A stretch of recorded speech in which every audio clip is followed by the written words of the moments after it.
Oke, kita buka dulu guys. Jadi ini adalah TV LED merek LG 32 inci. Kerusakannya mati total. Bahkan pada saat dicolokkan ke listrik, MCB listrik menjadi jatuh, jeglek gitu. Ini biasanya kerusakan seperti ini terdapat di bagian power supply-nya. Apakah itu transistor dayanya yang jebol ataupun komponen-komponen yang ada di sekitar transistor daya tersebut, ada yang short ataupun ada yang sudah rusak ya. Komponen-komponen yang ada di sekitar transistor daya ya macam-macam, ada kapasitor, ada resistor, kadang-kadang juga ada dioda ya, apakah dioda biasa ataupun dioda Zener. Nanti kita akan cek dulu bagian power supply-nya, baru nanti setelah power supply-nya sudah oke, kita akan lihat apakah ada kerusakan lain selain power supply. Kita akan buka dulu body dari TV LG. Oke, kakinya kita sudah lepas. Sekarang kita akan buka baut untuk penutup ataupun cover bagian belakang. Pastikan meja dalam keadaan bersih ya pada saat meletakkan TV ini, karena layarnya cukup riskan. Jadi pastikan mejanya dalam keadaan bersih, artinya tidak ada baut ataupun benda-benda yang bisa merusak layar daripada TV LG ini. Oke, kita masih buka satu persatu bautnya, cukup banyak ya. Kita buka satu persatu dan kita kumpulkan di satu tempat bautnya supaya tidak tercecer. Oke.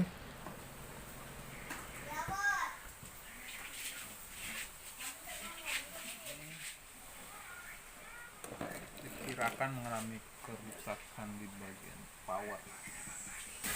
power supply. Ini ya, modul power supply. Jadi modul power supply yang akan kita cari kerusakan. Biasa kerusakannya itu terjadi di bagian modul power supply ya, kalau TV LED ini mengalami short pada saat dihubungkan ke arus listrik.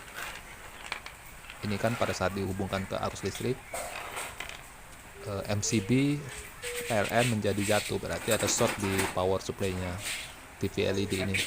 Kita akan cari shortnya itu di bagian mana.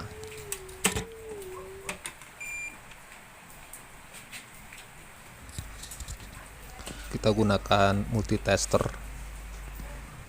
bagian ohmmeter ya. Oke, kita cek dulu di bagian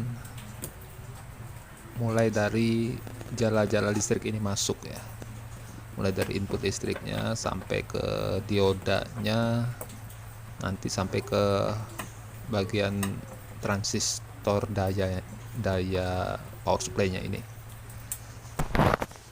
Kita cek dulu power supply-nya ini ya, kita lepas dulu untuk mempermudah pengecekan. Kita lepas dulu power supply ini untuk mempermudah kita mencari shortnya itu terjadi di bagian mana.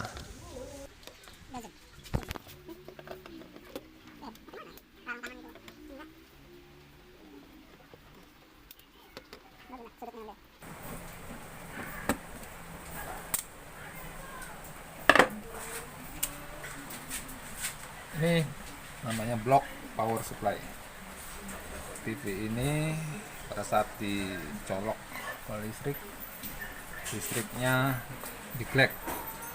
Berarti kita telusuri ya, jala-jala listrik yang kita telusuri nih, jalur listriknya mulai dari awal ini kita telusuri sampai ke seterusnya. Kenapa dia sampai konslet?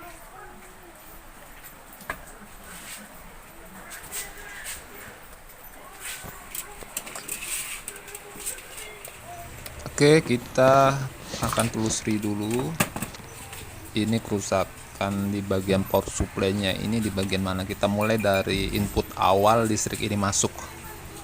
Kita cek mulai dari awal, titik awal listrik ini masuk, apakah terjadi konsleting.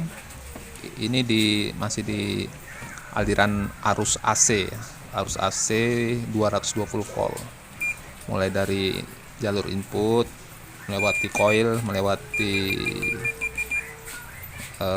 fuse kalau ada fuse, dan seterusnya. Kelihatannya bagus, tidak ada masalah di jalur AC ini. Kita cek dulu. Oke, kita cek lagi sampai ke dioda. Input diodanya ini apakah terjadi konslet. Kelihatannya ini bagus ya, diodanya menggunakan dioda bridge. Dioda bridge ini bagus nih, dioda ini tidak ada konsleting.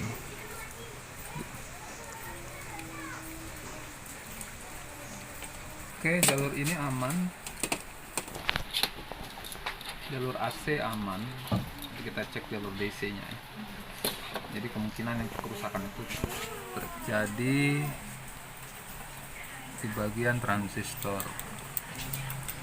power supply nya ini.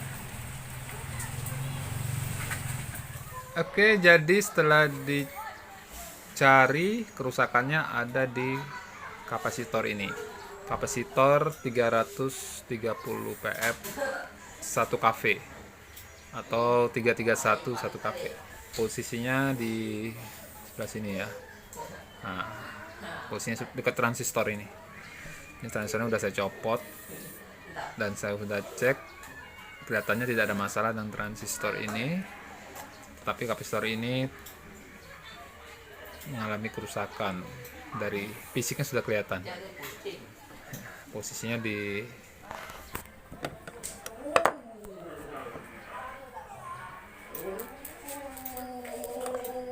posisinya di sini ya. Nah, guys, kita lihat posisinya ya. Posisinya di sini. Nah, di sini dekat transistor. Oke, kita akan pasang, kita akan ganti. Saya sudah siapkan gantinya. Saya sudah siapkan gantinya, kita akan pasang dulu ya. Kita pasang dulu ini yang sudah saya lepas tadi. Mudah-mudahan tidak ada masalah transistornya.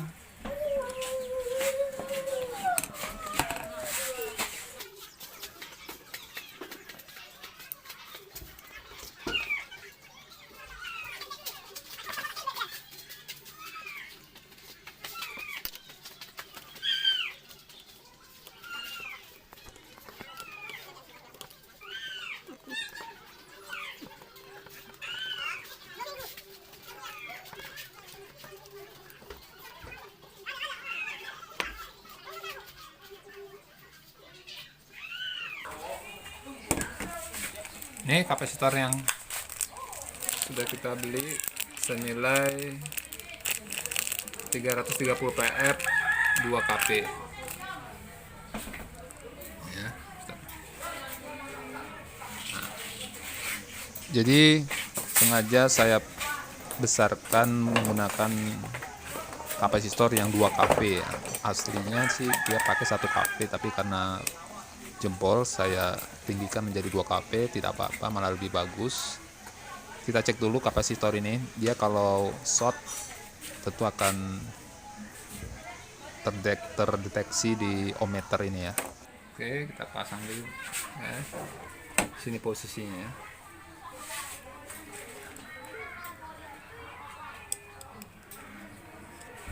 Oke.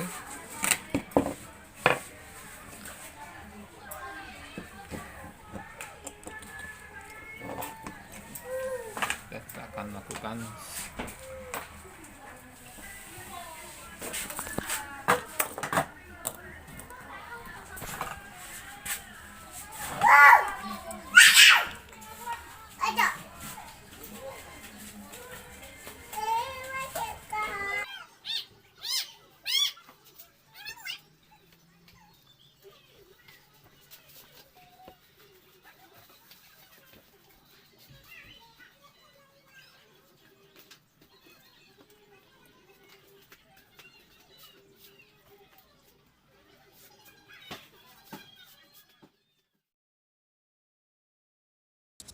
Baik, kapasitor sudah selesai kita pasangkan di dekat transistor ini ya. Mudah-mudahan hasilnya bagus ya. Oke, kita akan coba ya.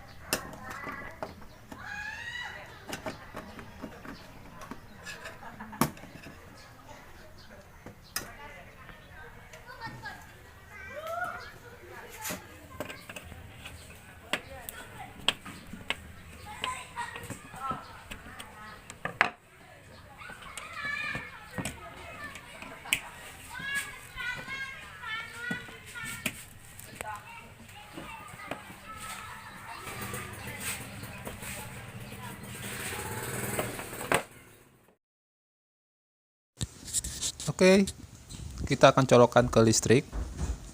Mudah-mudahan hasilnya bagus.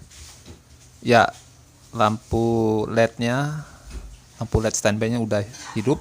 Kita lihat apakah backlight-nya sudah hidup. Ya, nampak sudah hidup ya dari belakang. Coba kita lihat layarnya. Apakah sudah hidup? Alhamdulillah sudah hidup.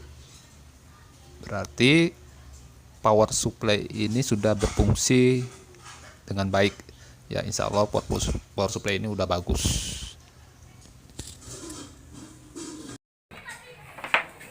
Berarti kerusakannya tadi ada di kapasitor ini senilai 330 pf satu pakai. Sudah saya lakukan pergantian komponen,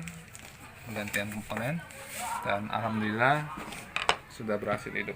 Sekarang kita pasang baut-bautnya ya.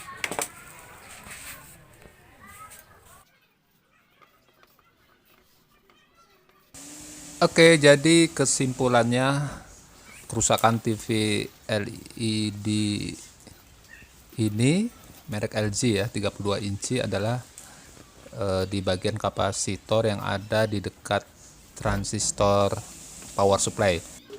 Jadi kapasitor tersebut secara fisik sudah terlihat rusak ya, mengalami short.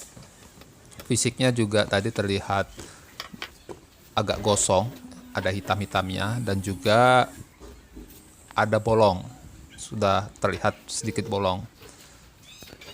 Jadi kalau ada komponen secara fisik sudah terlihat rusak, kemungkinan komponen tersebut sudah tidak layak lagi.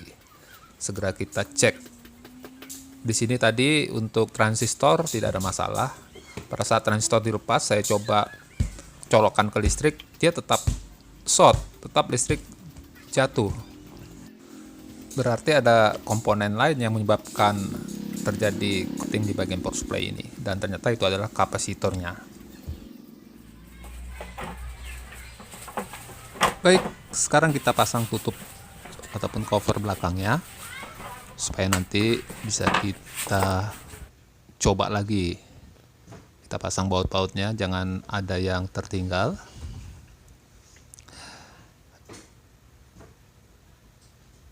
TV ini TV LG ya, LED LG 32 inci. Kita akan coba lagi setelah kita pasang semua baut-bautnya, covernya sudah kita pasang. Kita akan tes lagi. Oke, lampu standby sudah hidup. Ya, backlight pun sudah hidup. Namun ada beberapa titik lampu LED yang terlihat ya. Itu kemungkinan besar cover dari lampu LED tersebut sudah copot. Oke, gambar terlihat bagus ya. Yang jelas, power supply TV ini sudah bisa bekerja kembali tanpa listrik di rumah jatuh atau jeglek. Oke, demikian saja. Mudah-mudahan ada gunanya untuk kita semua. Sampai jumpa di video saya yang lain. Jangan lupa untuk like and subscribe.